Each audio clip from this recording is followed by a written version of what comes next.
Footpath hotels ಮತ್ತೆ ಸಣ್ಣ ಮಟ್ಟದಾಗಿ hotels ನ ನಡೆಸುವಂತವ್ರು ಈ ಮಿಸ್ಟೇಕ್ಸ್ ನ ಮಾಡ್ಲೇಬಾರದು. ನನಗೇನು ತುಂಬಾನೇ ಎಕ್ಸ್ಪೀರಿಯನ್ಸ್ ಇದೆ ಅಂತಲ್ಲ, ಒಂದಷ್ಟು ತಿಂಗಳುಗಳ ಕಾಲ ನಾನು ಫುಟ್ಪಾತ್ ನಲ್ಲಿ ಹೋಟೆಲ್ ಇಟ್ಟಿದ್ದು, ಮತ್ತೆ ಒಂದು ಚಿಕ್ಕದಾಗಿ ಶಾಪ್ ಮಾಡಿ ಅಲ್ಲೂ ಕೂಡ ಇಟ್ಟಿದ್ದು. ಆಬ್ವಿಯಸ್ಲಿ ಎರಡು ಕಡೆ ಕೂಡ ಲಾಸ್ ಆಯ್ತು. ಸೊ ಲಾಸ್ ಆದ್ಮೇಲೆ ನನ್ಗೆ ಅರ್ಥ ಆಯ್ತು ನಾವೇನೇನ್ ಮಿಸ್ಟೇಕ್ ನ ಮಾಡಿದ್ದು ಅಂತ. ಸೊ ಆ ಮಿಸ್ಟೇಕ್ಸ್ ನ ಟೈಮ್ ವೇಸ್ಟ್ ಮಾಡೋದ್ ಬೇಡ, ಹೇಳ್ತಾ ಹೋಗ್ತೀನಿ ಡೈರೆಕ್ಟ್ ಆಗಿ. ಯಾಕಂದ್ರೆ ತುಂಬಾ ಜನ ಅನ್ಕೊಳ್ತಾ ಇರ್ತಾರೆ ಚಿಕ್ಕದಾಗಿ ಏನಾದ್ರು ಒಂದು ಶಾಪ್ ಓಪನ್ ಮಾಡೋಣ, ಒಂದು ಬಿಸ್ನೆಸ್ ಮಾಡೋಣ, ಇಲ್ಲಾಂದ್ರೆ ಫುಟ್ಪಾತ್ ಅಲ್ಲಾದ್ರೂ ಮಾಡೋಣ ಅಂತ ಅನ್ಕೊಳ್ತಾ ಇರ್ತಾರೆ. ಇದು ಜಸ್ಟ್ ಹೋಟೆಲ್ ಫೀಲ್ಡ್ ಮಾತ್ರ ಅನ್ವಯಿಸೋದಿಲ್ಲ, ಬೇರೆ ಫೀಲ್ಡ್ ಅಲ್ಲೂ ಅಷ್ಟೇ ಕೆಲವೊಂದು ಪಾಯಿಂಟ್ಸ್ಗಳು ಅದಕ್ಕೂ ಕೂಡ ಮ್ಯಾಟರ್ ಆಗುತ್ತೆ. ಸೊ ವಿಡಿಯೋನ ಸ್ಟಾರ್ಟ್ ಮಾಡೋಣ. ಮೊದಲನೇದಾಗಿ ಅದರಲ್ಲೂ ಇತ್ತೀಚೆಗೆ ನಮ್ಮ ದೇಶದಲ್ಲಿ ಬಿಸ್ನೆಸ್ ಮಾಡಬೇಕು ಅಂತ ಅನ್ಕೊಳ್ಳೋರು ತುಂಬಾ ಜನ ಇದ್ದಾರೆ. ಆದ್ರೆ ಅವ್ರಿಗೆ ಏನ್ ಬಿಸ್ನೆಸ್ ಮಾಡ್ಬೇಕು ಅನ್ನೋದು ಏನು ಗೊತ್ತಿಲ್ಲ. ದುಡ್ಡಿದ ಮಾತ್ರಕ್ಕೆ ತಗೊಂಡೋಗಿ ಇನ್ವೆಸ್ಟ್ ಮಾಡಿ ಬಿಸ್ನೆಸ್ ಮಾಡಿ ಪ್ರಾಫಿಟ್ ಮಾಡ್ತೀನಿ ಅಂತ ಅನ್ಕೊಳ್ಳೋದು ಸುಳ್ಳು. ಬಟ್ ಅದೆಲ್ಲ ಗೊತ್ತಿಲ್ಲದೇನೆ ಸುಮ್ಮನೆ ಬ್ಲೈಂಡ್ ಆಗಿ ಯಾವ್ದಾವ್ದೋ ಬಿಸ್ನೆಸ್, ಅದರಲ್ಲೂ ಇತ್ತೀಚೆಗೆ ನಾವು ನೋಡಿದ್ರೆ ಜಾಸ್ತಿ ಜನ ಏನ್ ಮಾಡ್ತಾರೆ, ಬಟ್ಟೆ ಅಂಗಡಿಗಳಿಗೋ ಅಥವಾ ಹೋಟೆಲ್ಗಳಿಗೋ ಅಥವಾ ಇನ್ನಿತರ ಒಂದಷ್ಟು ಬಿಸ್ನೆಸ್ ಮೇಲೆ ಸುಮ್ಮನೆ ಬ್ಲೈಂಡ್ ಆಗಿ ಇನ್ವೆಸ್ಟ್ ಮಾಡ್ತಾ ಇರ್ತಾರೆ. ಅವ್ರಿಗೆ ಗೊತ್ತಿಲ್ಲ ಇದು ಯಾವ ರೀತಿ ವರ್ಕ್ ಆಗುತ್ತೆ ಏನು ಅಂತ. ಸೊ ಅಂತ ಒಂದಷ್ಟು ಮಿಸ್ಟೇಕ್ಸ್ ಗಳನ್ನ ನಾನು ಒಂದಷ್ಟು ನೋಟ್ ಮಾಡಿದ್ದೀನಿ ನನ್ನ ಒಂದು ಅಬ್ಸರ್ವೇಷನ್ ಅಲ್ಲಿ. ಇನ್ನ ನಮ್ಮ ದೇಶದಲ್ಲಿ ಹೋಟೆಲ್ ಬಿಸ್ನೆಸ್ ಗಳ ಪರಿಸ್ಥಿತಿ ಯಾವ ರೀತಿ ಇದೆ ಅಂತ ಅಂದ್ರೆ, ಇವತ್ತೇನಾದ್ರೂ 10 ಶಾಪ್ಗಳು ಓಪನ್ ಆಯ್ತು, ಹೋಟೆಲ್ಗಳು 10 ಹೋಟೆಲ್ಸ್ ಇವತ್ತು ಓಪನ್ ಆಗಿದೆ ಅಂತ ಅಂದ್ರೆ, ನೆಕ್ಸ್ಟ್ 1 ಇಯರ್ ಆದ್ಮೇಲೆ ಅದ್ರಲ್ಲಿ ಉಳ್ಕೊಳ್ಳುವಂಥದ್ದು ಕೇವಲ 4 ಮಾತ್ರ. ಇನ್ನೊಂದು 3-4 ವರ್ಷ ಆದ್ಮೇಲೆ ಅದ್ರಲ್ಲಿ ಉಳಿಯೋದು 1. ಅಂದ್ರೆ ಇವತ್ತು 10 ಶಾಪ್ಸ್ ಓಪನ್ ಆಗ್ತಾ ಇದೆ ಅಂದ್ರೆ, ಹೋಟೆಲ್ಸ್ ಓಪನ್ ಆಗ್ತಾ ಇದೆ ಅಂದ್ರೆ, ಇನ್ನೊಂದು 4 ವರ್ಷ ಆದ್ಮೇಲೆ ಅದ್ರಲ್ಲಿ ಉಳಿಯೋದು 1. ಸೊ ಅಂದ್ರೆ ಇಲ್ಲಿ ಸಕ್ಸಸ್ಫುಲ್ ರೇಷಿಯೋ ತುಂಬಾನೇ ಕಮ್ಮಿ ಇದೆಯಲ್ಲ. 100% ಜನ ಮಾತ್ರ ಸಕ್ಸಸ್ ಕಾಣ್ತಾ ಇದ್ದಾರೆ, ಇನ್ ಮಿಕ್ತವರೆಲ್ಲ ಲಾಸ್ ಆಗ್ತಾ ಇದ್ದಾರೆ. ಮೊದಲನೇದಾಗಿ ನೀವು ಶೆಫ್ ಆಗಿಲ್ಲ ಅಂತ ಅಂದ್ರೆ, ಅಡಿಗೆ ಮಾಡೋದಕ್ಕೆ ನಿಮಗೆ ಬರೋದಿಲ್ಲ ಅಂತ ಅಂದ್ರೆ, ನೀವು ಯಾವುದೇ ಕಾರಣಕ್ಕೂ ಹೋಟೆಲ್ನ ಇಡೋದಕ್ಕೆ ಹೋಗ್ಬೇಡಿ.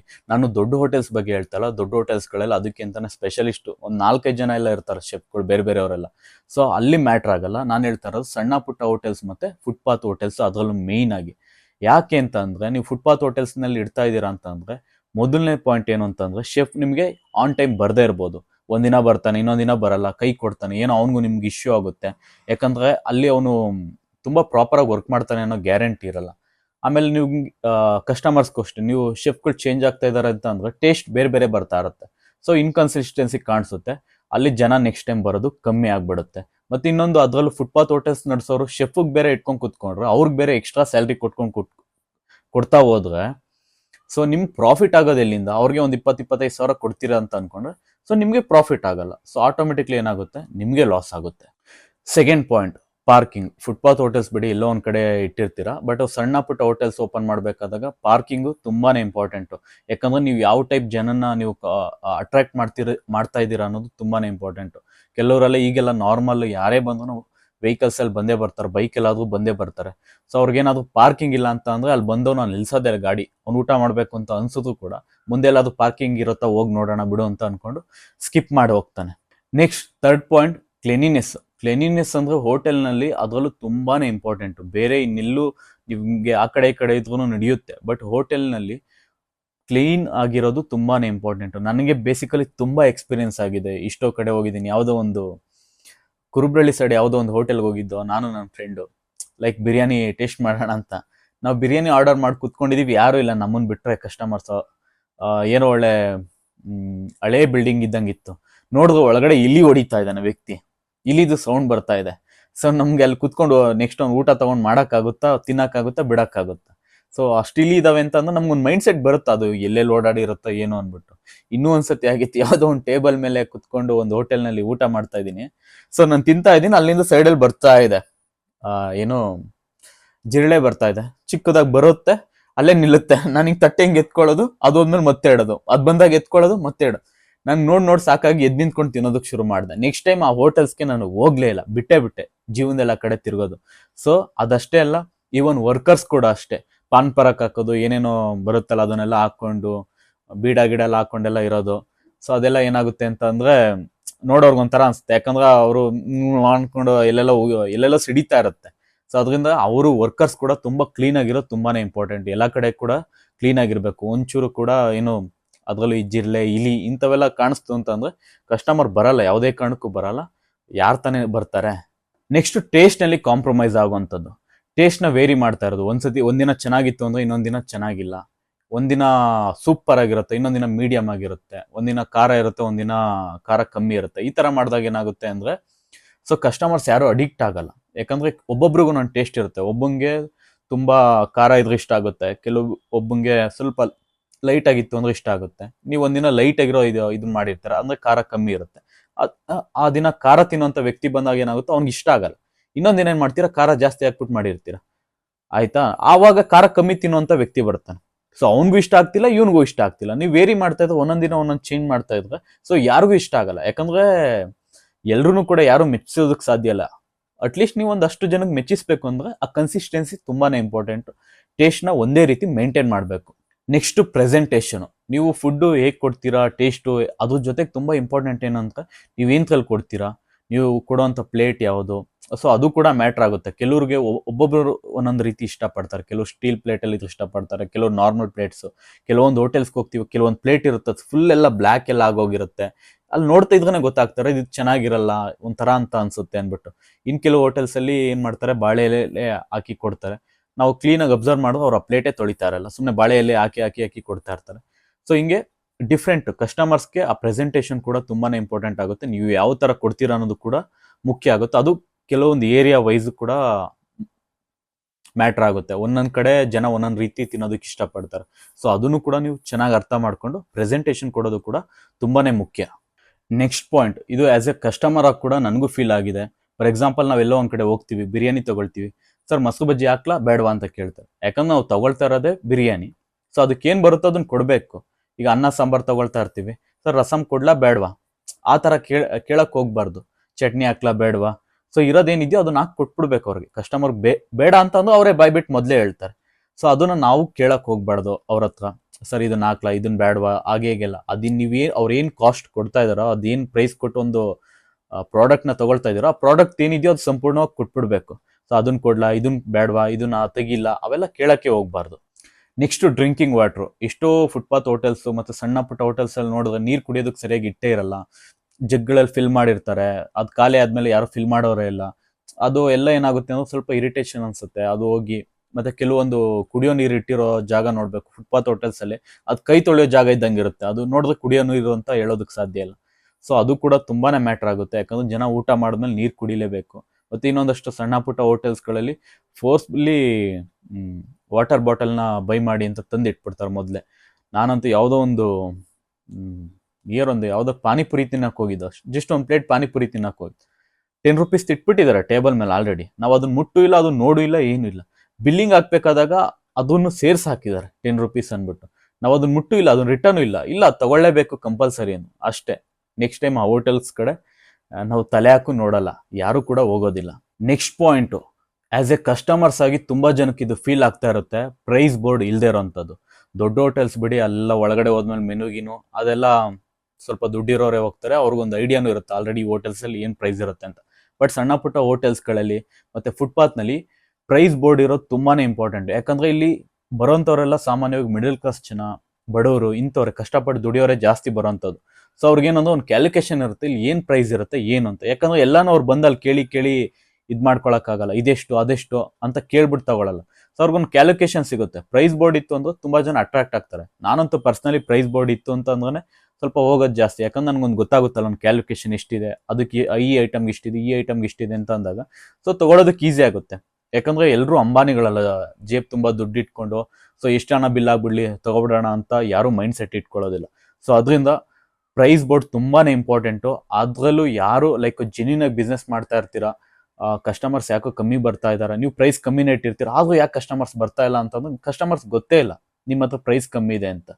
ಬಟ್ ಕೆಲವರೆಲ್ಲ ಏನ್ ಮಾಡ್ತಾ ಇರ್ತಾರೆ ಅಂದ್ರೆ ರೋಡ್ ಕಸ್ಟಮರ್ಸ್ ಮೇಲೆ ಡಿಪೆಂಡ್ ಆಗಿರೋಂಥವ್ರು ಬೇಕು ಅಂತ ಇಷ್ಟೆಷ್ಟು ಸಿಕ್ಕಾಪಟ್ಟೆ ಪ್ರೈಸ್ ಇಟ್ಟಿರ್ತಾರೆ. ಇದು ನನ್ ಪರ್ಸನಲಿ ಎಕ್ಸ್ಪೀರಿಯನ್ಸ್ ಕೂಡ ಆಗಿದೆ. ಯಾವುದು ನಾಗರಬಾವಿ ಸರ್ಕಲ್ಗಿನ್ನ ಹಿಂದೆ ನಾಯಂಡಹಳ್ಳಿಯಿಂದ ಬರ್ಬೇಕಾದಾಗ ರಿಂಗ್ ರೋಡ್ ಇಂದ ಎಕ್ಸಿಟ್ ಆಗ್ಬೇಕಾದಾಗ ಯಾವುದೋ ಒಂದು ಫುಟ್ಪಾತ್ ಹೋಟೆಲ್ ಇದೆ. ಹೆವಿ, ಯಾವಾಗ ನೋಡಿದ್ರು ಕಸ್ಟಮರ್ಸ್ ತುಂಬಿ ತುಳುಕ್ತಾನೆ ಇದ್ವು.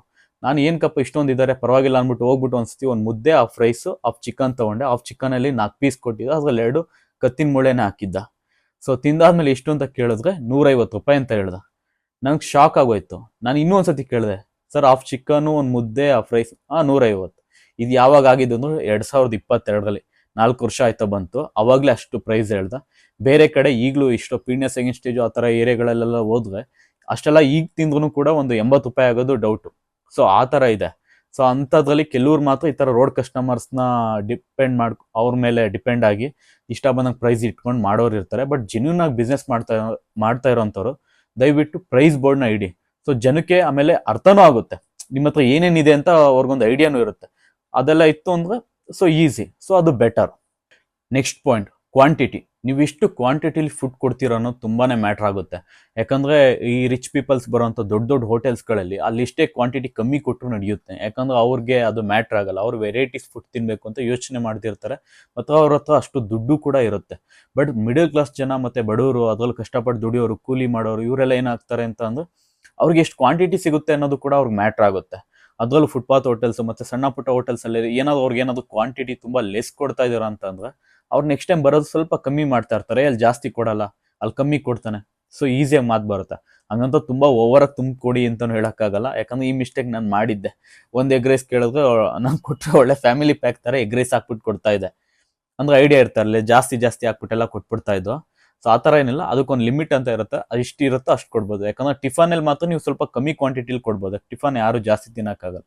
ಬಟ್ ಮಧ್ಯಾಹ್ನ ಲಂಚ್ ಟೈಮಲ್ಲೆಲ್ಲ ಮತ್ತೆ ಡಿನ್ನರ್ ಟೈಮಲ್ಲಿ ಜಾಸ್ತಿ ಕ್ವಾಂಟಿಟಿ ಕೇಳ್ತಾರೆ ಅವ್ರಿಗೆ ಆಟೋಮೆಟಿಕ್ಲಿ. ಸೊ ಅದು ಕ್ವಾಂಟಿಟಿ ಕೂಡ ತುಂಬಾನೇ ಮ್ಯಾಟ್ರ್ ಆಗುತ್ತೆ. ನೆಕ್ಸ್ಟ್, ಹಾಳಾಗಿರೋಂಥ ಐಟಮ್ಗಳನ್ನ ಯೂಸ್ ಮಾಡೋವಂಥದ್ದು. ಇದನ್ನ ನಾನೊಂದು ಕಡೆ ಲೈವ್ ಆಗಿ ನಾನು ಊಟ ಮಾಡಬೇಕಾದಾಗ ಕೇಳಿಸ್ಕೊಂಡೆ. ನಾನು ಓನರ್ಸ್ ಮಾತಾಡ್ಬೇಕಾದಾಗ ಫುಟ್ಪಾತ್ ಹೋಟೆಲ್ಸ್ ಅಲ್ಲಿ ಅವ್ನು ಹೇಳ್ತಾ ಇದ್ದಾನೆ, ಅಣ್ಣ ಇದು ಚಿಕನ್ ಹಾಳಾಗೇ ಪರವಾಗಿಲ್ಲ ರೋಸ್ಟ್ ಮಾಡ್ಕೊಡೋ ಅಂತ ಚಿಕ್ಕದಾಗಿ ಹೇಳ್ತಾ ಇದ್ದಾನೆ. ನಂಗೆ ಇವಾಗ್ಲೂ ಕೇಳಿಸ್ಕೊಂಡಿದ್ದು ನೆನಪಿದೆ. ಸೊ ಈ ರೀತಿ ಹಾಳಾಗಿರೋಂಥ ಐಟಮ್ಸ್ಗಳನ್ನ ಹಾಕ್ಬಿಟ್ಟು ಫುಡ್ನ ಮಾಡಿ ಆ ಟೈಮಿಗೆ ಮಾತ್ರ ಸಾಗಿಸ್ಬೋದು. ಆ ಟೈಮಿಗೆ ಮಾತ್ರ ಜನ ತಿನ್ಕೊಂಡು ಹೋಗ್ತಾರೆ. ಯಾಕಂದ್ರೆ ಎಲ್ಲರೂ ಬಾಯ್ ಬಿಟ್ಟು ಕೇಳಲ್ಲ, ಎಲ್ಲಾನು ಹಚ್ಚಂದ್ರಲ್ಲಿ ಒಬ್ನೋ ಇಬ್ನೋ ಕೇಳ್ತಾನಷ್ಟೇ, ಏನ್ರಿ ಇದು ಹಾಳಾಗಿದೆ, ಇದು ಹೋಗಿದೆ ಅನ್ಬಿಟ್ಟು. ಎಷ್ಟೊತ್ತಿ ನಾನೆಲ್ಲ ಎಷ್ಟು ತುಂಬಾ ಕಡೆ ಒಂದು 10-15 ಸತಿ ಇದೇ ತರ ಆಗಿದೆ. ಯಾಕಂದ್ರೆ ನಾವು 100 ಕಡೆ ತಿಂದಿರ್ತೀವಿ. ಸೊ ಅಲ್ಲಿ ಚೆನ್ನಾಗಿಲ್ಲ ಅಂತಂದ್ರೆ ನಾವು ಹೇಳಕ್ ಹೋಗಲ್ಲ, ಅದು ಹಾಳಾಗಿದೆ ಅಂತಂದ್ರೆ ಇಟ್ಬಿಡ್ತೀವಿ, ದುಡ್ಡು ಕೊಟ್ಬಿಟ್ಟು ಜೀವನದಲ್ಲಿ ನಿನ್ ಹೋಟೆಲ್ಸ್ ಕಡೆ ಇನ್ಯಾವತ್ತೂ ನಾವು ಬರೋದಿಲ್ಲ ಕಣಪ್ಪ ಅಂದ್ಬಿಟ್ಟು ಕೈ ಮುಗಿದ್ಬಿಟ್ಟು ಹೋಗ್ತಾ ಇರ್ತೀವಿ. ಸೊ ಅದರಿಂದ ಏನಾದ್ರು ಹಾಳಾಗಿದೆ ಅಂತಂದ್ರೆ ಐಟಮ್ನ ದಯವಿಟ್ಟು ಬಿಸಾಕ್ಬಿಡಿ. ನೀವು ಆ ಟೈಮಿಗೆ ಮಾತ್ರ ಸೇಲ್ ಮಾಡ್ಬೋದು, ಬಟ್ ಅದನ್ನ ತಿಂದಿರೋಂಥ ಕಸ್ಟಮರ್ ನೆಕ್ಸ್ಟ್ ಟೈಮ್ ಖಂಡಿತ ಬರಲ್ಲ ನಿಮ್ಮ ಹೋಟೆಲ್ಸ್ಗೆ. ನೆಕ್ಸ್ಟ್, ಪ್ರೈಸ್ನ ತುಂಬಾ ಜಾಸ್ತಿ ಇಡೋವಂಥದ್ದು. ಕೆಲವೊಂದು ಫುಟ್ಪಾತ್ ಹೋಟೆಲ್ಸ್ನ ನಾನು ನೋಡಿದ್ದೀನಿ. ಸೊ ಇವನ್ ನಾರ್ಮಲ್ ಹೋಟೆಲ್ಸ್ಗಿನ ಪ್ರೈಸ್ ತುಂಬಾನೇ ಜಾಸ್ತಿ ಇಟ್ಟಿರ್ತಾರೆ. ಸೊ ಆ ಥರ ಎಲ್ಲ ಮಾಡಿದ್ರೆ ತುಂಬಾ ದಿನ ಸರ್ವೈವ್ ಆಗೋದು ತುಂಬಾನೇ ಕಷ್ಟ. ಯಾಕಂದ್ರೆ ಎಲ್ಲಿ ಅದಕ್ಕೇನು ವ್ಯಾಲ್ಯೂ ಇರುತ್ತೆ, ತುಂಬಾ ಕಮ್ಮಿ ಇಡಿ ಅಂತ ಅಲ್ಲ, ಅದಕ್ಕೇನು ವ್ಯಾಲ್ಯೂ ಇರುತ್ತೆ, ನೀವೇನು ಪೇ ಮಾಡ್ತಿರ್ತೀರ, ಸುತ್ತಮುತ್ತ ಅಟ್ಮಾಸ್ಫಿಯರ್ ಹೇಗಿದೆ, ಸೊ ಅದೆಲ್ಲಾನು ನೋಡಿ ಅದೇನು ಕ್ಯಾಲ್ಕುಲೇಷನ್ ಇದೆಯೋ ಅಷ್ಟನ್ನು ಮಾತ್ರ ಇಡಿ. ಈಗ 50 ರೂಪಾಯಿ ಇರೋ ಜಾಗದಲ್ಲಿ 80 ರೂಪಾಯಿ ಅಂತ ಹಾಕೋದು. ಸೊ ಯಾಕಂದ್ರೆ ಜನ ಒಂದಷ್ಟು ಕೆಲವು ದಿನ ಬರ್ತಾರೆ, ತುಂಬಾ ದಿನ ಬರ್ತಾರೆ ಅಂತ ಅಲ್ಲ. ಕೆಲವು ಕಡೆ ಏರಿಯಾ ಮೇಲೆ ಡಿಪೆಂಡ್ ಆಗೋಗುತ್ತೆ. ಕೆಲವು ಕಡೆ ಸ್ವಲ್ಪ ಅಫಿಷಿಯಲ್ ಏರಿಯಾ ಇತ್ತು ಅಂದ್ರೆ ಇಷ್ಟ ಬಂದಂಗೆ ಪ್ರೈಸ್ಗಳನ್ನೆಲ್ಲ ಇಡ್ತಾ ಇರ್ತಾರೆ. ಸೊ ಇಷ್ಟ ಬಂದಂಗೆಲ್ಲ ಪ್ರೈಸ್ ಇಡ್ತಾ ಹೋದ್ರೆ ಎಲ್ಲರೂ ಬರ್ತಾರೆ ಅಂತಲ್ಲ. ಸ್ಟಾರ್ಟಿಂಗ್ ಒಂದಷ್ಟು ದಿನ ಬಿಸ್ನೆಸ್ ಆಗ್ಬೋದು, ಬಟ್ ಕನ್ಸಿಸ್ಟೆಂಟ್ ಆಗಿ ಆಗಲ್ಲ. ಯಾಕಂದ್ರೆ ನಿಮ್ಮ ಆಪೋಸಿಟ್ ಇನ್ನೊಬ್ಬ ಕಾಂಪಿಟೇಷನ್ ಉಟ್ಕೊಳ್ಳೋರ್ಗು ಅಷ್ಟೇ ನೀವು ಸರ್ವೈವ್ ಆಗ್ತೀರಾ. ಒಂದ್ಸತಿ ಯಾರಾದ್ರೂ ಬೇರೆಯವ್ರು ಕಾಂಪೀಟ್ ಮಾಡೋದಕ್ಕೆ ಶುರು ಮಾಡಿದ್ರು ಅಂತಂದ್ರೆ ಅವಾಗ ಆಟೋಮೆಟಿಕ್ಲಿ ಪಟ್ ಅಂತ ಬಿದೋಗ್ತೀರಾ. ಸೊ ನೀವು ಜೆನ್ಯೂನ್ ಆಗಿ ಕಸ್ಟಮರ್ಸ್ನ ಗೇನ್ ಮಾಡಬೇಕು ಅಂತಂದ್ರೆ ಸೊ ಎಲ್ಲಾ ರೀತಿಯಿಂದನೂ ನೀವು ಅವ್ರ ವಿಶ್ವಾಸನ ಗಳಿಸ್ಬೇಕಾಗುತ್ತೆ. ನೆಕ್ಸ್ಟ್ ಪಾಯಿಂಟ್, ಕಸ್ಟಮರ್ಸ್ಗೆ ರೆಸ್ಪೆಕ್ಟ್ ಕೊಡದೇ ಇರೋಂಥದ್ದು. ಹಂಗನ್ಬಿಟ್ಟು ಏನೋ ಕೆಟ್ಟದಾಗ ಮಾತಾಡ್ತಾರೆ ಅಂತಲ್ಲ. ಕೆಲವು ಕಡೆ ನಾವು ನೋಡ್ತಾ ಇರ್ತೀವಿ, ಏನ್ ಗುರು ಏನ್ ಬೇಕು, ಏನಮ್ಮ ಏನ್ ಬೇಕೋ ಅಂದ್ರೆ ರೀತಿ ಏನೋ ಗೊತ್ತಿರೋ ರೀತಿ ಎಲ್ಲರ ಹತ್ರನೂ ಮಾತಾಡಕ್ ಹೋಗ್ಬಾರ್ದು. ಅದನ್ನ ನಾರ್ಮಲ್ ಆಗಿ ಪೊಲೈಟ್ ಆಗಿ ಮಾತಾಡ್ಬೇಕು. ಎಲ್ರು ಅದನ್ನ ಇಷ್ಟಪಡಲ್ಲ. ಯಾರೋ ಸ್ವಲ್ಪ ಇದಾಗಿರೋರು, ನಾರ್ಮಲ್ ಆಗಿರೋರು ಗುರು ಅಂದ್ರು ಸುಮ್ಮನೆ ಇರ್ತಾರೆ, ಏನಮ್ಮ ಅಂತ ಅಂದ್ರೂ ಸುಮ್ಮನೆ ಇರ್ತಾರೆ. ಬಟ್ ಎಲ್ರು ಹಂಗಿರಲ್ಲ. ಸೊ ಎಲ್ರಿಗೂ ಏನು ಅಂದ್ರೆ ಮರ್ಯಾದೆ ತುಂಬಾನೇ ಇಂಪಾರ್ಟೆಂಟ್. ನಾನೇ ಈ ತರ ಇಷ್ಟೋ ಹೋಟೆಲ್ಸ್ಗಳನ್ನ ನೋಡಿದ್ದೀನಿ. ಇಲ್ಲಿ ನಮ್ಮ ಏರಿಯಾದಲ್ಲಿ 2 ಹೋಟೆಲ್ಸ್ ಅಲ್ಲ ಆಕ್ಚುಲಿ ಚಾಟ್ಸ್. ಸೊ ಒಂದ್ರಲ್ಲಿ ತುಂಬಾ ಕಸ್ಟಮರ್ಸ್ನ ಚೆನ್ನಾಗಿ ನೋಡ್ಕೊಳ್ತಾ ಇದ್ರು, ಇದು ಲೈವ್ ಎಕ್ಸಾಂಪಲ್ ಬೆಸ್ಟ್. ಇನ್ನೊಂದ್ ಕಡೆ ಒಬ್ರು ಲೇಡಿ ಇತ್ತು, ತುಂಬಾ ಆರೋಗ್ಯ, ಫೋನ್ ಪೇ ಆಗಿದ್ರು, ಆಗಿದ್ಯಾ, ಬಂದಿಲ್ವಲ್ಲ ಇನ್ನು, ಇರಿ, ಈ ರೀತಿ ಗದ್ದಲೆಲ್ಲ ಮಾತಾಡೋದು, ಅಂದ್ರೆ ರೆಸ್ಪೆಕ್ಟ್ ಕೊಡದೇ ಇರೋದು. ಈ ತರ ಮಾಡಿದ್ದಕ್ಕೆ ಆ ಹೋಟೆಲ್ ಇವತ್ತು ಅಂದ್ರೆ ಚಾಟ್ಸ್ ಮಾಡೋಂಥದ್ದು. ಅಂದ್ರೆ ಈಗ ಹೋಟೆಲು ಇರುತ್ತೆ ಅಂದ್ರೆ ಲೈಕ್ ಫುಡ್ ಇಲ್ಲ, ಬಟ್ ಚಾಟ್ಸ್ ಕಂಪ್ಲೀಟ್ಲಿ ಪಿಜ್ಜಾ ಗಿಜ್ಜಾ, ಪಾನಿಪುರಿ, ಗೋಬಿ ಎಲ್ಲ ಆಲ್ ರೌಂಡ್ ಇರೋಂಥದ್ದು. ಸೊ ಇವಾಗ ಅದು ಆಪೋಸಿಟ್ ಯಾರು ಮರ್ಯಾದೆ ಕೊಟ್ಟು ಕಸ್ಟಮರ್ಸ್ನ ನೋಡ್ಕೊಳ್ತಾ ಇದ್ರಲ್ಲ, ಅವ್ರು ಇವತ್ತು ಆ ಶಾಪ್ ಅಲ್ದೇನೆ ಅದು ಆಪೋಸಿಟ್ ಇನ್ನೊಂದು ಶಾಪ್ನು ಕೂಡ ತುಂಬಾ ದೊಡ್ಡದಾಗಿ ಓಪನ್ ಮಾಡಿದ್ದಾರೆ. ಯಾಕಂದ್ರೆ ಅವ್ರ ಕಸ್ಟಮರ್ಸ್ಗೆ ರೆಸ್ಪೆಕ್ಟ್ ಕೊಡ್ತಾ ಇದ್ರು, ಅವ್ರನ್ನ ಕ್ಲೀನಾಗಿ ಮಾತಾಡಿಸ್ತಾ ಇದ್ರು. ಸೊ ಅದರಿಂದ ಕಸ್ಟಮರ್ಸ್ಗೆ ರೆಸ್ಪೆಕ್ಟ್ ಕೊಡೋದು ತುಂಬಾನೇ ಇಂಪಾರ್ಟೆಂಟು. ಯಾಕಂದ್ರೆ ನೀವೇನು ಕಳ್ಕೊಳ್ಳೋದಿಲ್ಲ. ಅವ್ರೇನು ಆ ಥರ ಏನೋ ಲೈಕ್ ದುರಾಂಕಾರದಲ್ಲಿ ಮಾತಾಡ್ತಾ ಇದಾರೆ ಅಂದ್ರೆ ಆಬ್ವಿಯಸ್ಲಿ ನೀವು ಮಾತಾಡೋದ್ರಲ್ಲಿ ಅರ್ಥ ಇದೆ. ಬಟ್ ಸುಮ್ಮನೆ ಬಂದವ್ರಿಗೆಲ್ಲ ಬಾಗುರೋ ತಗೊಳ್ಳೋ ಹಂಗೆ ಅಂತ ಅಂದ್ರೆ ಕಸ್ಟಮರ್ಸ್ ನೆಕ್ಸ್ಟ್ ಟೈಮ್ ಬರೋದಿಲ್ಲ. ನೆಕ್ಸ್ಟ್ ಪಾಯಿಂಟ್, ಅವಶ್ಯಕತೆ ಇಲ್ಲದೆ ಇದ್ರೂ ಹೆಚ್ಚುವರಿ ವರ್ಕರ್ಸ್ನ ಇಟ್ಕೊಳಕ್ ಹೋಗ್ಬಾರ್ದು. ಅದರಲ್ಲಿ ಫುಟ್ಪಾತ್ ಹೋಟೆಲ್ಸ್ ಆಗಿರ್ಬೋದು ಮತ್ತು ಸಣ್ಣ ಪುಟ್ಟ ಹೋಟೆಲ್ಸ್ ಏನಿದ್ದೀರೋ ನೀವಂತೂ ಅವಶ್ಯಕತೆಗೆ ಮೀರಿ ಎಷ್ಟು ಜನ ಬೇಕೋ ಅಷ್ಟು ಜನ ಇರಬೇಕು. ಅದರಲ್ಲೂ ಫುಟ್ಪಾತ್ ಹೋಟೆಲ್ಸಲ್ಲಿ ಸಾಮಾನ್ಯವಾಗಿ ನೀವು ನಿಮ್ಮ ಮನೆಯವರು ವರ್ಕ್ ಮಾಡಿದ್ರೆ ತುಂಬ ಒಳ್ಳೆಯದು. ಯಾಕಂದರೆ ನೀವು ಎಕ್ಸ್ಟ್ರಾ ಒಬ್ಬನ ಇಟ್ಕೊಳ್ತೀರಾ ಅಂತ ಅಂದ್ರೂ ಆಲ್ಮೋಸ್ಟ್ ನಿಮ್ಮ ಪ್ರಾಫಿಟ್ ಸಿಗೋದೇ ಕಮ್ಮಿ. ಯಾಕಂದರೆ ಎಲ್ಲ ಫುಟ್ಪಾತ್ ಹೋಟೆಲ್ಸ್ಗಳು ಕೂಡ ಏನು ದುಡ್ಡು ಮಾಡಲ್ಲ. ಏನೋ ಒಂದು 100%, ಒಂದು 2-3% ಹೋಟೆಲ್ಸ್ ಮಾತ್ರ ಲಕ್ಷಾಂತರ ರೂಪಾಯಿ ಲೆಕ್ಕದಲ್ಲಿ ದುಡ್ಡು ಮಾಡ್ತಾರೆ, ಇಲ್ಲ ಅಂತಲ್ಲ. ಬಟ್ ಹಾಗಂತ ಎಲ್ಲರೂ ಮಾಡಲ್ಲ. ಎಷ್ಟೋ ಜನ ಪಾಪ ಸುಮ್ಮನೆ ಖಾಲಿ ಕುಂತಿರ್ತಾರೆ. ಸೊ ಅಂಥ ಟೈಮಲ್ಲಿ ನೀವು ನಿಮ್ಮ ಮನೆಯವ್ರು ಮಾಡಿಕೊಂಡ್ರೆ ತುಂಬ ಒಳ್ಳೇದು. ಎಕ್ಸ್ಟ್ರಾ ವರ್ಕರ್ಸ್ ಅವ್ರು ಇವ್ರನ್ನೆಲ್ಲ ಇಟ್ಕೊಳ್ತಾ ಹೋದ್ರೆ, ಸೊ ಅಲ್ಲಿ ಸೇಲ್ ಮಾಡೋಕ್ಕೊಬ್ರು, ಪಾತ್ರೆ ತೊಳೆಯೋಕ್ಕೊಬ್ರು, ಅಡುಗೆ ಮಾಡೋಕ್ಕೊಬ್ರು ಅಂತ ಇಟ್ಕೊಂಡ್ರೆ ಸೊ ನೀವು ಅಲ್ಲೇ ಕೊಟ್ಬಿಡ್ತೀರಲ್ಲ, ಎಷ್ಟೊಂದು ಅಲ್ಲೇ ಹೋಗುತ್ತೆ ನಿಮ್ಮ ಪ್ರಾಫಿಟ್. ಇನ್ನೆಲ್ಲಿಂದ ನೀವು ಲಾಭ ಮಾಡೋದಕ್ಕೆ ಸಾಧ್ಯ? ಸೊ ಅದರಿಂದ ಎಷ್ಟು ಜನ ಬೇಕೋ ಅಷ್ಟು ಜನ ಇಟ್ಕೊಳ್ಬೇಕು. ಹಂಗನ್ಬಿಟ್ಟು ತುಂಬ ಕಮ್ಮಿನೂ ಇಟ್ಕೊಳಕ್ಕೆ ಹೋಗ್ಬೇಡಿ. ಫಾರ್ ಎಕ್ಸಾಂಪಲ್ 10 ಜನ ರಿಕ್ವೈರ್ಮೆಂಟ್ ಇದೆ ಅಲ್ಲಿ ವರ್ಕರ್ಸ್ ಅಂದ್ರೆ 10 ಜನ ಇರಬೇಕು, ಅಲ್ಲಿ 5 ಜನ ಇಟ್ಕೊಳಕ್ಕಾಗಲ್ಲ. 5 ಜನ ರಿಕ್ವೈರ್ಮೆಂಟ್ ಇದೆ ಅಂತ ಅಂದ್ರೆ ಅಲ್ಲಿ 10 ಜನ ಇಟ್ಕೊಂಡ್ರೆ ವೇಸ್ಟ್. Next point, consistency. ನಿಮ್ಮ ಒಂದು ಬಿಸ್ನೆಸ್ಸಲ್ಲಿ ಕನ್ಸಿಸ್ಟೆನ್ಸಿ ಇಲ್ಲ ಅಂತ ಅಂದರೆ ಯಾವತ್ತು ಓಪನ್ ಮಾಡ್ತೀರಾ, ಯಾವತ್ತು ಕ್ಲೋಸ್ ಮಾಡ್ತೀರಾ ಅನ್ನೋದು ಕ್ಲಾರಿಫಿಕೇಶನ್ ಇರಲೇಬೇಕು. ಯಾಕಂದರೆ ಎಷ್ಟೋ ದಿನ ಕೆಲವರು ಕಸ್ಟಮರ್ಸ್ಗೆ ನಿಮ್ಮ ಹೋಟೆಲ್ ತಿನ್ನಬೇಕು ಅಂತ ಇಷ್ಟ ಆಗಿರುತ್ತೆ, ಒಂಥರ ಜೆನ್ಯೂನ್ ಕಸ್ಟಮರ್ಸು. ಆ ಥರ ನಿಮ್ಗೊಂದು 100 ಜನ ಕಸ್ಟಮರ್ಸ್ ಇದ್ದಾರೆ ಅಂದ್ಕೊಳ್ಳಿ. ಸೊ ಒಂದಿನ ನೀವು ಯಾವತ್ತೋ ಕ್ಲೋಸ್ ಮಾಡ್ತೀರಾ, ಏನು ಅದನ್ನ ಇನ್ಫಾರ್ಮ್ ಮಾಡಿಲ್ಲ, ಏನಿಲ್ಲ, ಜಸ್ಟ್ ಕ್ಲೋಸ್ ಮಾಡಿದ್ದೀರಾ. ಅದರಲ್ಲಿ ಒಂದು 5-6 ಜನ ಕಸ್ಟಮರ್ಸ್ ಬಂದ್ರು ಅಂದ್ರೆ ಅವ್ರಿಗೊಂಥರ ಇರಿಟೇಷನ್ ಅನಿಸುತ್ತೆ. ಇನ್ನೊಂದಿನ ಬರ್ತೀರಾ, ಅವತ್ತು ಇಲ್ಲ, ಅವತ್ತು ಕ್ಲೋಸ್. ಸೊ ಈ ಥರ ನನಗೆ ಆಗಿದೆ ಬೇಜಾನ್ ಸತಿ ಕೆಲವೊಂದು ಹೋಟೆಲ್ಸಲ್ಲಿ. ಸೊ ಬನಶಂಕರಿ ಹತ್ರ ಯಾವುದೋ ಹನುಮಂತ ನಗರದ ಹತ್ರ ಒಂದು ಫೇಮಸ್ ಇದೆ ಹೋಟೆಲು. ನಾನು ಆ ಕಡೆಯಿಂದ ಬರ್ತಾ ಸಾಮಾನ್ಯವಾಗಿ ಹೋಗೋಣ ಅಂತ ಹೋಗ್ತಿದ್ದೆ. 3 ಟೈಮ್ಸ್ ಕೂಡ ಒಂದೊಂದು ವಿಷಯಕ್ಕೆ ಕ್ಲೋಸ್. ಅದೊಂದು ಲೊಕೇಶನಲ್ಲಿ ಅಪ್ಡೇಟ್ ಇಲ್ಲ, ಏನೂ ಇಲ್ಲ, ಅದೇ ಲಾಸ್ಟು. ಅದಾದ್ಮೇಲೆ ನಾನು ಹೋಟೆಲ್ಸ್ ಕಡೆ ಇದುವರೆಗೂ ಹೋಗೇ ಇಲ್ಲ, ಕಂಪ್ಲೀಟ್ಲಿ ಬಿಟ್ಬಿಟ್ಟಿದ್ದೀನಿ. ಸೊ ಅದೇ ರೀತಿ ಇಷ್ಟೋ ಹೋಟೆಲ್ಗಳಿಗೂ ಇದೇ ರೀತಿ ಕಸ್ಟಮರ್ಸ್ ಮಾಡ್ತಾರೆ. ಮತ್ತು ಇನ್ನೊಂದು, ನಿಮ್ಮ ಕಾಂಪಿಟೇಟರ್ ನಿಮ್ಮ ಬಿಸ್ನೆಸ್ನ ಕಬ್ಜಾ ಮಾಡ್ತಾರೆ. ಫಾರ್ ಎಕ್ಸಾಂಪಲು, ನೀವೊಂದು ಬಿಸ್ನೆಸ್ನ ರನ್ ಮಾಡ್ತಾ ಇದ್ದೀರಾ ಹೋಟೆಲ್ನ, ಅಪೋಸಿಟ್ ಇನ್ನೊಬ್ರು ಕೂಡ ಇಟ್ಟಿದ್ದಾರೆ. ಮಾಮೂಲಿ ಫುಟ್ಪಾತ್ ಅಂದರೆ ಎಷ್ಟು ಜನ ಬೇಕಾದ್ರೂ ಇಟ್ಕೋಬೋದು. ಸೊ ನೀವೇನಾದರೂ ಒಂದಿನ ರಜಾ ಹಾಕಿದ್ರು ಅಂದ್ಕೊಳ್ಳಿ, ನಿಮ್ದು ಇಷ್ಟು ನೆಕ್ಸ್ಟ್ ಲೆವೆಲ್ ಟೇಸ್ಟ್ ಕೊಡ್ತಿರ್ತಾರೆ, ಎಲ್ಲ ಮಾಡ್ತಿರ್ತೀರ, ಆಪೋಸಿಟ್ ಇರೋನು ಅದೇ ಥರ ಕೊಡ್ತಾ ಇರ್ತಾನೆ. ಬಟ್ ಸ್ಟಿಲ್ ಕಸ್ಟಮರ್ಸ್ ನಿಮಗೆ ಬರ್ತಾ ಇರ್ತಾರೆ, ಯಾಕಂದರೆ ನಿಮ್ಮನ್ನು ನಂಬಿರ್ತಾರೆ, ಅವನ ಹತ್ರ ಹೋಗಕ್ಕೆ ಇಷ್ಟ ಇರಲ್ಲ. ಯಾಕಂದ್ರೆ ಜನರು ಮೈಂಡ್ ಸೆಟ್ ಹೆಂಗೆ, ನೀವು ಒಂದಿನ ಸಡನ್ಲಿ ರಜಾ ಹಾಕ್ತೀರಾ, ಏನು ಇಲ್ದೇನೆ ಕ್ಲೋಸ್ ಮಾಡಿರ್ತಾರ, ನೆಕ್ಸ್ಟ್ ಡೇ ಏನು ಮಾಡ್ತಾನೆ ಕಸ್ಟಮರ್, ಆಪೋಸಿಟ್ ಇರೋಂಥ ಹೋಟೆಲ್ ಹತ್ರ ಹೋಗ್ತಾನೆ. ಸೊ ಒಂದಿನ ಅವನ ಹತ್ರ ಹೋದ್ಮೇಲೆ ಅವನ ಹತ್ರನೂ ಟೇಸ್ಟ್ ಇಷ್ಟ ಆಗುತ್ತೆ. ಅವಾಗೇನಾಗುತ್ತೆ, ಫಸ್ಟ್ ಸ್ಟಾರ್ಟಿಂಗು ಇನಿಷಿಯಲಿ ಏನಾಗುತ್ತೆ, ನಿಮಗೆ ಒಬ್ರಿಗೆ ಬರ್ತಾ ಇದ್ದವಂಥವ್ರು ಕಸ್ಟಮರ್ಸು ನಾಳೆ ದಿನ ಹೋಗ್ತಾ ಹೋಗ್ತಾ ಆ ಹೋಟೆಲ್ಗೂ ಹೋಗ್ತಾರೆ, ನಿಮ್ಮ ಹೋಟೆಲ್ಗೂ ಬರ್ತಾರೆ. ಅವನ ಹತ್ರ ಇನ್ನೂ ಜಾಸ್ತಿ ಇಷ್ಟ ಆಯಿತು ಅಂದ್ರೆ ನಿಮ್ಮ ಹೋಟೆಲ್ಗೆ ಬಿಟ್ಟು ನೆಕ್ಸ್ಟ್ ಅವನ ಹೋಟೆಲ್ಗೆ ಹೋಗೋದಕ್ಕೆ ಶುರು ಮಾಡ್ತಾರೆ. ಅದಕ್ಕೆ ಕನ್ಸಿಸ್ಟೆನ್ಸಿ ಅನ್ನೋದು ತುಂಬಾ ಇಂಪಾರ್ಟೆಂಟು. ಆಲ್ಮೋಸ್ಟ್ ಎಲ್ಲ ದಿನ ಕೂಡ ನಿಮ್ಮ ಹೋಟೆಲ್ನ ರನ್ ಮಾಡೋದಕ್ಕೆ ಪ್ರಯತ್ನ ಪಡಿ. ನೆಕ್ಸ್ಟ್ ಪಾಯಿಂಟ್, ವರ್ಕರ್ಸ್ಗಳು ಏನಾದರೂ ತಪ್ಪು ಮಾಡಿದಾಗ ಏನು ಅಲ್ಲಿ ಕಸ್ಟಮರ್ಸ್ ಎಲ್ಲ ಅಲ್ಲೇ ಇರ್ತಾರೆ, ಅಂಥ ಟೈಮಲ್ಲಿ ಅವ್ರ ಮುಂದೆನೇ ಬೈಯೋದು ಸರಿಯಲ್ಲ. ಅದು ಎಷ್ಟೋ ಸತಿ ನಾನು ಕೆಲವು ಕಡೆ ನೋಡಿದ್ದೀನಿ, ಸುಮ್ಮನೆ ಅಮ್ಮ ಅಕ್ಕ ಅಂತೆಲ್ಲ ಬೈದು ಬಿಡ್ತಾರೆ, ಏನೋ ವರ್ಕರ್ಸ್ಗಳಿಗೆ ಏನು ಕೆಲಸ ಮಾಡ್ತಿದ್ಯೋ ಹಂಗೆ ಹೆಂಗೆ ಅಂತ. ಜನಕ್ಕೆ ಅದು ಇಷ್ಟ ಆಗಲ್ಲ. ಯಾಕಂದರೆ ನೆಗೆಟಿವಿಟಿ ಇರೋಂಥ ಕಡೆ ಜನ ಊಟ ತಿನ್ನೋದಕ್ಕೆ ಏನು ಇಷ್ಟಪಡೋದಿಲ್ಲ. ನೀವು ಯಾರಾದ್ರೂ ಜಗಳ ಮಾಡ್ತಿದ್ರೆ ಜಗಳ ಮಾಡೋದನ್ನ ನೋಡ್ತಿರೋ ಹೊರ್ತು ಅದನ್ನು ನೋಡ್ಕೊಂಡು ತಿನ್ನೋದಕ್ಕೆ ಯಾರಿಗೂ ಇಷ್ಟ ಆಗಲ್ಲ. ಸೊ ಅದರಿಂದ ನೆಗೆಟಿವಿಟಿ ಸ್ಪ್ರೆಡ್ ಮಾಡಕ್ಕೆ ಹೋಗ್ಬೇಡಿ. ಯಾಕಂದ್ರೆ ನಿಮ್ಗೆ ನೋಡ್ತಿದ್ದಂಗೆ ಏನು ಗುರು ಇವ್ನು ಓನರ್ ಇಂಥವನ, ಈ ವ್ಯಕ್ತಿ ಈ ಥರನ, ಈ ಹೋಟೆಲ್ ಬರೋದು ಬೇಡ ಅನ್ನೋ ರೀತಿ ಅವ್ರ ಫೀಲ್ ಅನ್ಸ್ಬಿಡುತ್ತೆ. ಸೊ ಅದೇನಿದ್ರು ನೀವು ಪರ್ಸ್ನಲಾಗಿ ಸೈಡ್ಗೆ ಇಟ್ಕೋಬೇಕು. ಕಸ್ಟಮರ್ಸ್ ಮುಂದೆ ಬೈಯೋದು ಅಥವಾ ಕಿರ್ಚಾಡೋದು ಮಾಡಿದ್ರೆ ಜನಕ್ಕೆ ಆಬ್ವಿಯಸ್ಲಿ ಇಷ್ಟ ಆಗಲ್ಲ. ನೆಕ್ಸ್ಟ್ ಪಾಯಿಂಟ್, ಸೇಲ್ಸ್ ರೆಕಾರ್ಡ್ಸ್ನ ಬರೀತಾ ಹೋಗುವಂಥದ್ದು. ಸೊ ಅದನ್ನು ಫಾಲೋ ಅಪ್ ಮಾಡ್ತಾ ಹೋಗ್ತಾ ಇದ್ರೆ, ಅಂದರೆ ಇವತ್ತು ಎಷ್ಟು ಸೇಲ್ ಆಯಿತು, ಯಾವ ಫುಡ್ಡು ಅಥವಾ ಯಾವ ಪ್ರಾಡಕ್ಟು ಎಷ್ಟು ಸೇಲ್ ಆಗಿದೆ ಅಂತ ನಮಗೊಂದು ಕ್ಯಾಲ್ಕುಲೇಷನ್ ಇತ್ತು ಅಂತಂದರೆ, ಸೊ ಫಾರ್ ಎಕ್ಸಾಂಪಲ್ ನೀವು 3 ಮಂತ್ಸ್ ಇದೇ ರೀತಿ ರೆಕಾರ್ಡ್ಸ್ನ ಕ್ರಿಯೇಟ್ ಮಾಡಿದ್ದೀರಾ ಅಂತಂದರೆ, ಹೋದ ತಿಂಗಳು ಸೋಮವಾರ ಇತ್ತು, ಅದೇ ಡೇಟಲ್ಲಿ ಈ ತಿಂಗಳು ಯಾವ ವಾರ ಇದೆ, ಇಲ್ಲ ಹೋದ ವಾರ ಗುರುವಾರ ಇಷ್ಟು ಬಿಸ್ನೆಸ್ ಆಗಿತ್ತು, ಸೊ ಬಹುಶಃ ಈ ಗುರುವಾರನೂ ಅಷ್ಟೇ ಬಿಸ್ನೆಸ್ ಆಗ್ಬೋದು.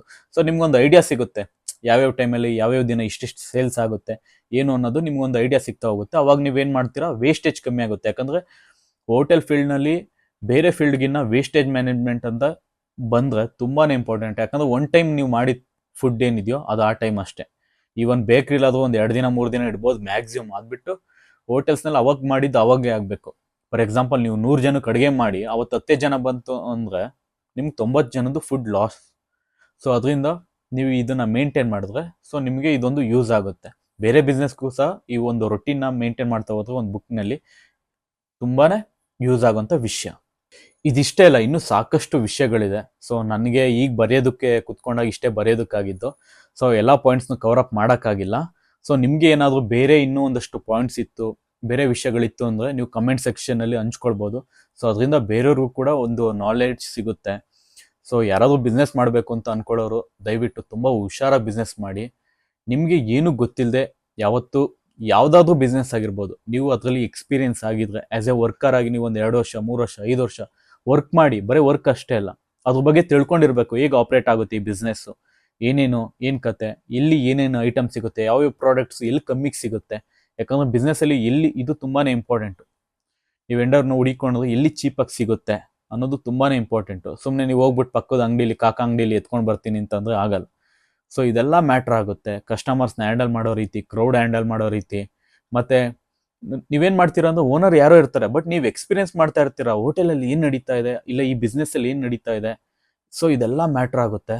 ಸೊ ಆದ್ರಿಂದ ಯಾರೇ ಬಿಸ್ನೆಸ್ ಮಾಡ್ತೀನಿ ಅಂತ ಅಂದ್ರೂ ಒಳ್ಳೇದಾಗಲಿ, ಬಟ್ ದಯವಿಟ್ಟು ತುಂಬ ಹುಷಾರಾಗಿ ಮಾಡಿ. Thank you.